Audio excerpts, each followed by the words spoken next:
Within 1 ఇయర్లో, within 1.5 ఇయర్లో మిగతా 2 కూడా పూర్తయిపోతాయి. ఫిషింగ్ హార్బర్ల పరిస్థితి అంటే. అయినా అలాంటివి అమ్ముతున్నారు స్కాములు చేస్తూ. 17 మెడికల్ కాలేజీలు మేము కట్టడం మొదలుపెట్టాం. మన రాష్ట్రానికి ఉన్న biggest problem is tertiary care. ఈ టెరిషరీ కేర్ అన్నది మన రాష్ట్రం హైదరాబాదు, బెంగళూరు, చెన్నై వంటి రాష్ట్రాలు, పెద్ద పెద్ద నగరాలు మనకు లేనందువలన టెరిషరీ కేరు మన ప్రజలకు జిల్లా హెడ్ క్వార్టర్స్లో అందుబాటులోకి తీసుకొని రావడం కష్టం. ప్లస్ హైదరాబాదు, బెంగళూరు, చెన్నై వంటి నగరాలు మనకు లేనందువలన ప్రైవేట్ పెట్టుబడులు ఉత్సాహంగా వచ్చి పెట్టే పరిస్థితి కూడా కష్టం. సో పేదవాడికి ఎక్కడైనా మల్టీ స్పెషాలిటీ హాస్పిటల్స్ అందుబాటులోకి రావాలి అని అంటే గవర్నమెంట్ పూసుకొని పేదవాడు ఇబ్బంది పడకూడదు అన్న ఆరాటంతో, ఎందుకనంటే ఉట్టి హాస్పిటల్ వైబిలిటీ రాదు.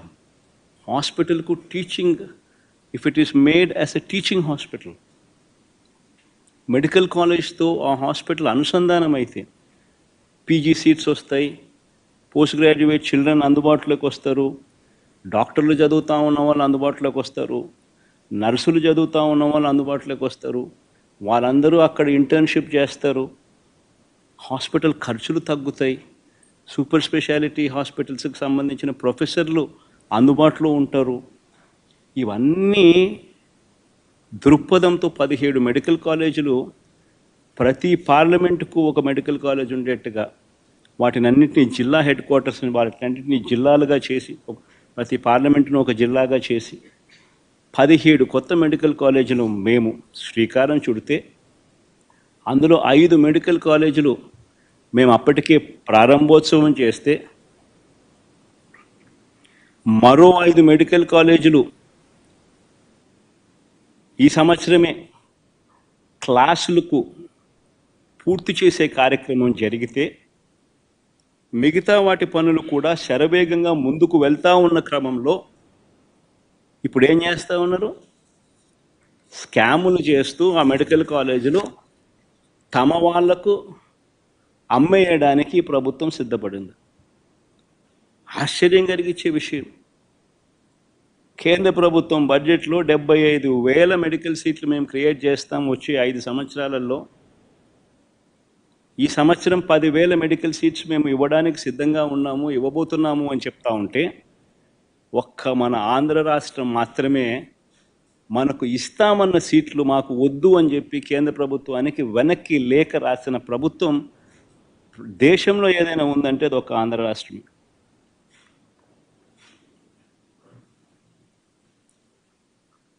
స్కాముల కోసం ఉన్న ఆస్తులు అమ్ముతున్నారు.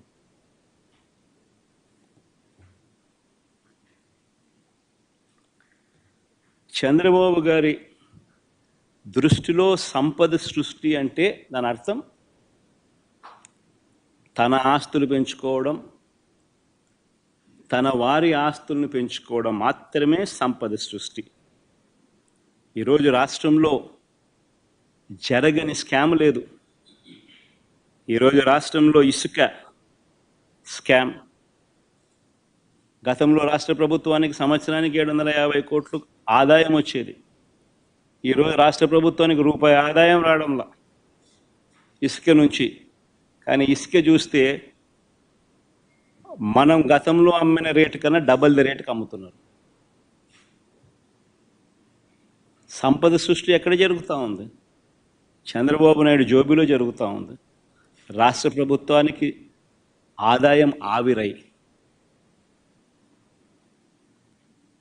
మద్యం, గవర్నమెంట్ రంగంలో నడిచే మద్యం షాపులు ప్రైవేటైజ్ చేసినాడు. కరెక్ట్గా ఇదే ఆరోపణ మీదనే అరవింద్ కేజ్రీవాల్ అనే ఆయనను జైల్లో పెట్టారు. ఇక్కడ సక్సెస్ఫుల్గా అక్కడ చేయలేకపోయాడు. చేయక మునిపే ఆయన జైలుకు పోయినాడు పాపం.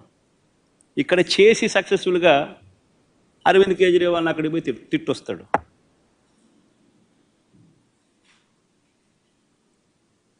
గవర్నమెంట్ రంగంలో ఉన్న మద్యం షాపులను ప్రైవేటైజ్ చేశాడు.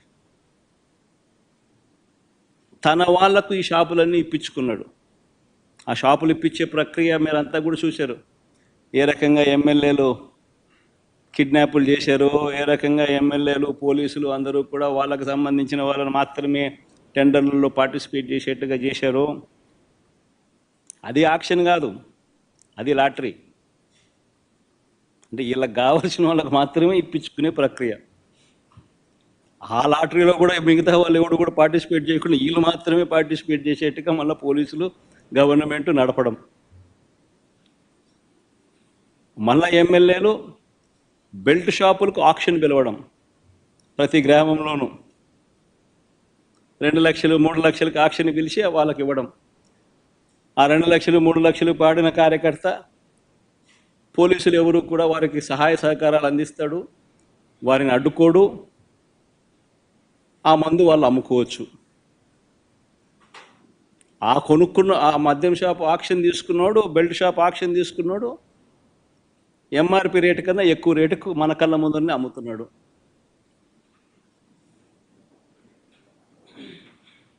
మరి గవర్నమెంట్ రంగంలోనే షాపులు ఉంటే ఆ ఆదాయం అంతా రాష్ట్ర ప్రభుత్వానికి వచ్చేదేగా. రాష్ట్ర ప్రభుత్వం ఆదాయం తగ్గుతుంది, చంద్రబాబు నాయుడు జోబులు ఆదాయం పెరుగుతా ఉంది.